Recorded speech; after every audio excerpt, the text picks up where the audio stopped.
Well, it's the little lady detective. What do you need? I found Lori. She was hiding in the caboose. Oh, yeah? She disappeared because she wanted to see who'd find her first, which is why she left that clue behind. That slug? I mean, I knew that slug was a clue. That's why I gave it to you. I mean, I could have found Lori no sweat, but I thought, hey, why not give somebody else a shot? And you came through. Nice job. Thank you.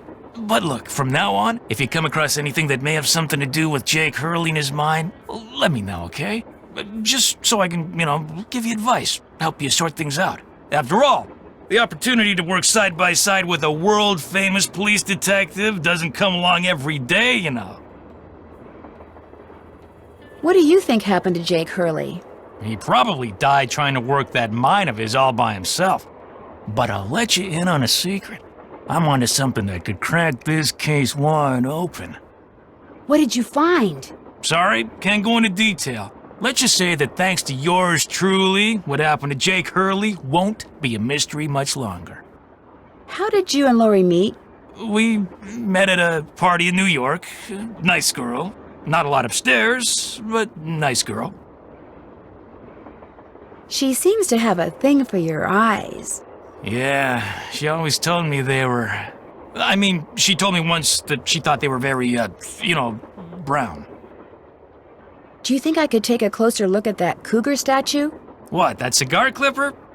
Go ahead, take a look.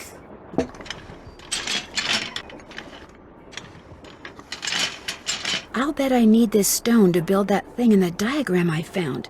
But if I remove it now, Tina will know I'm onto something. Interesting. I just wanted to get a good look at it, that's all. What else can I do for you? Thanks for your help. Anything for a fellow detective.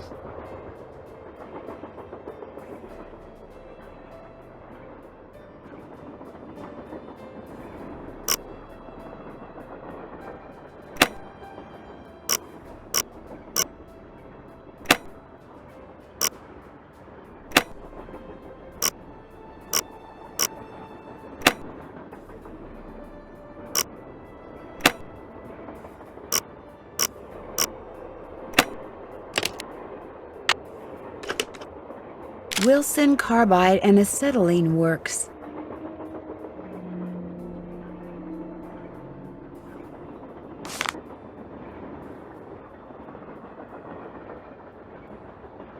Always your friend, Thomas Wilson. Looks like a pattern for some kind of dance step. Maybe I'd better keep this.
There, all done.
Guess Camille liked to collect dolls.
There! With any luck, I just opened the stove in the dining car.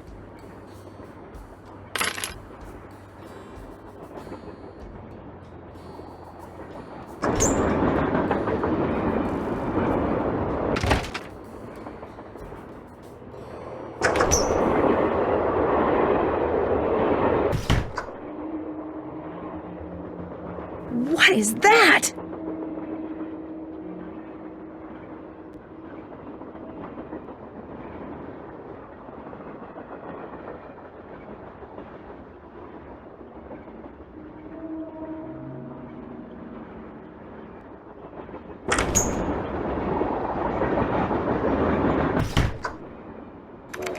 Yes? I found Lori. She's in the caboose. You were right. She disappeared because she wanted to see which of us would find her first. And you won. Congratulations. Did you know that Lori wants to be a romance novelist? Doesn't everyone? Have you discussed any of her ideas with her? No. Could we please talk about something a little more pleasant? The others on the train, John Gray and that police detective, do you know them very well? I don't know them at all. Needless to say, I don't watch television, so I've never even seen Mr. Gray before. Although I do know that his profession, if you can call it that, is rife with crackpots. As for Mr. Balducci, from what I've read, his success in solving those robberies was less a matter of talent and more a matter of being in the right place at precisely the right time. In other words, you don't think he deserves all the attention he's getting? No. You and those two Boy Scouts you're with would make better detectives. Is that all, dear? I should get going. All right, then. Hey, Nancy, What's with the Cheshire Cat grin? you found Lori.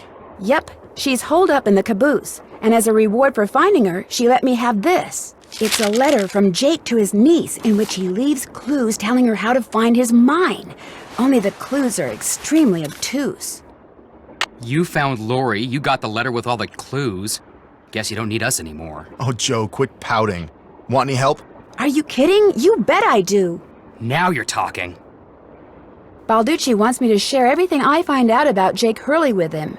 I'll bet he does. He just doesn't want you to show him up again. Yeah, he wants you to do all the legwork so at the last minute, bam, he can swoop in and grab all the credit. I wouldn't tell him a thing, Nance. Unless it's to get lost. It stands to reason that the only person other than Jake who had to have known the location of Jake's mine was the engineer on Jake's train. Very true. Not necessarily. Jake might not have told him the exact location. Maybe he just had him drop him off somewhere nearby. Well, still, we'd be way ahead of the game if we knew where that drop-off point was. If the engineer had any surviving relatives, we may be in luck. The guy died more than 100 years ago. How are we supposed to find out his name? Maybe Charlena What's-Her-Face could tell us how to go about it. Good idea, Frank. I'll ask her. I found a diagram for some kind of contraption that Jake designed, but to operate it you need his pickaxe and some kind of lamp or lantern, which it looks like he gave to somebody named Buell. Buell? Joe, show her! Show her what? That old picture we found! Okay. We found this on the bookshelf. See? Buell's Supplies and Pawn Shop. That's gotta be the same Buell Jake gave his axe and lantern to. Yeah, 100 years ago. And the guy was a pawnbroker, Frank. The stuff's probably long gone. Or maybe it's still somewhere in Copper Gorge. Well, that's where we're headed, so let's just hope for the best. Right. See you in a bit. You better.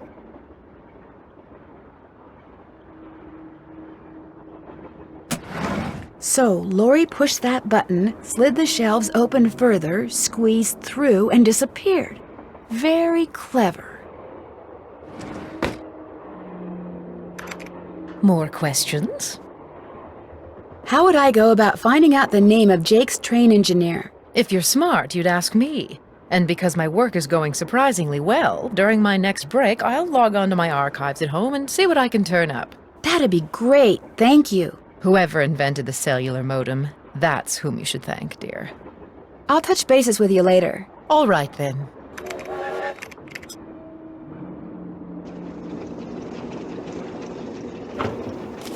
James Thurston.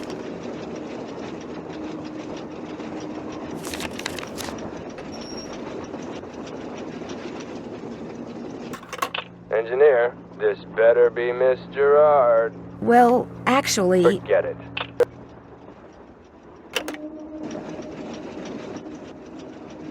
Nancy, you missed it. Missed what? The argument of the century. Joe, he's exaggerating. Aw, come on, you heard them. They were ready to tear each other to shreds. Who? Charlena and Lori. All we heard was the tail end of it, and unfortunately we really couldn't make out what they were saying. So you don't know what they were arguing about? No. But whatever it was, both of them were absolutely out of their minds, livid. And it would probably be a good idea to find out why. Let me look into it. I'll talk to you later, okay? You know where to find us.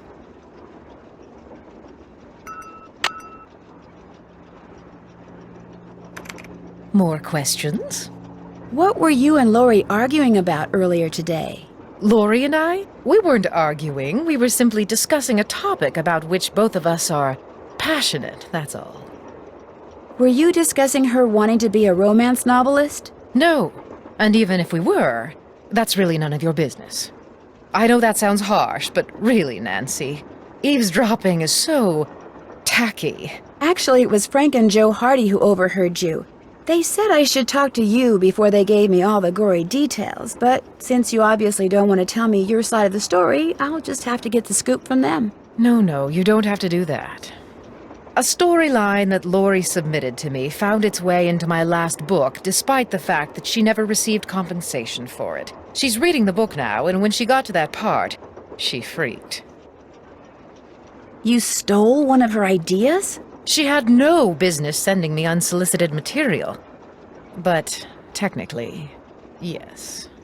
Now, legally, she can't prove anything, and I'm certainly not about to admit anything, and it's not as if she needs the money. But that's what we were arguing about. For what it's worth, I'm going to talk to this producer I know to see if he'll cast Lori in his next movie. It'll help ease my conscience, and who knows? She could wind up being a star.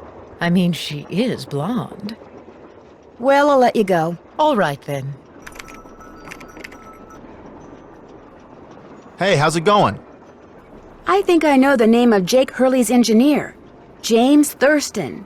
Great! What else do you know about him? Well, nothing. Good. Good. Yeah, finding out more about him will give us something to do. We'll look into it. Talk to you later. If you need anything, just let us know.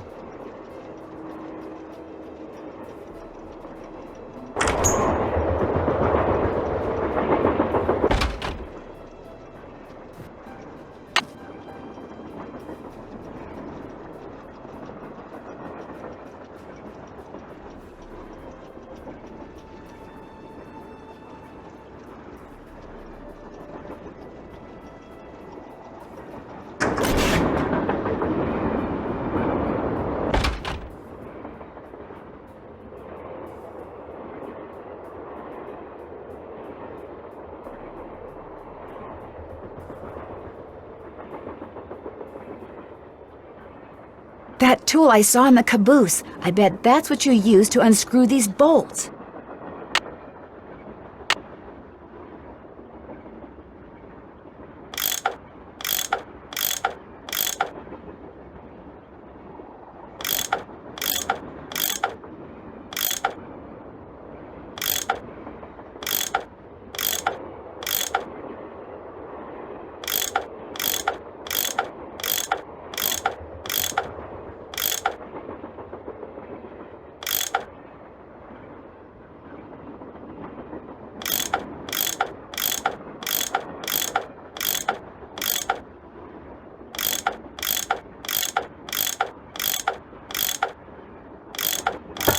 More pipes to connect.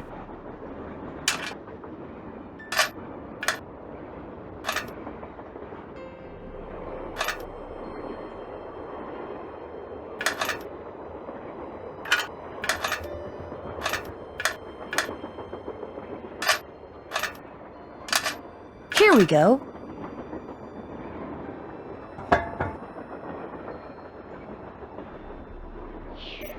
What's up? I found Lori safe and sound in the caboose, so I guess those vibes you got about her being in serious trouble were wrong.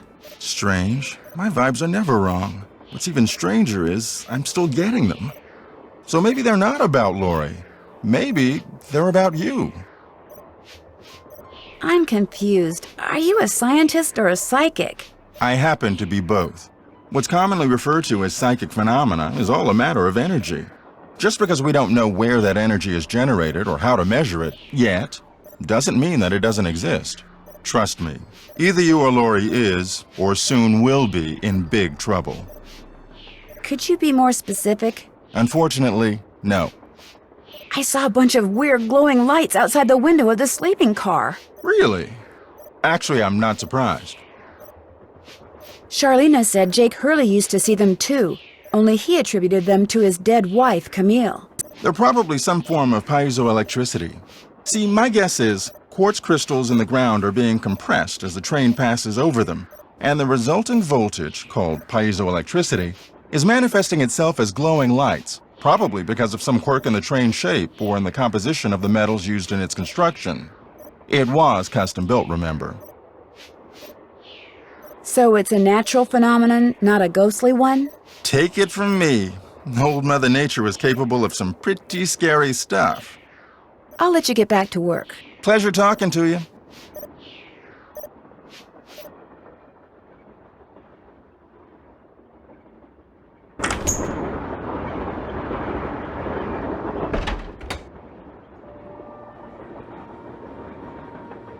Glad you dropped in. Lori told me she'd given you a letter from Jake Hurley that says how to find his mine. I didn't mention it before because it's very bizarre. Lori should have given that to me. I mean, I'm the trained professional around here. Let me take a look.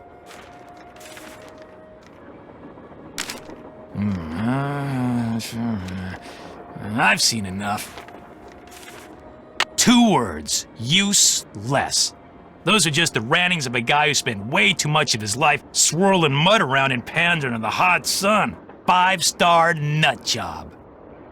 Lori says she found this letter in a wastebasket. Exactly where it belongs. Thanks for your help. Don't mention it.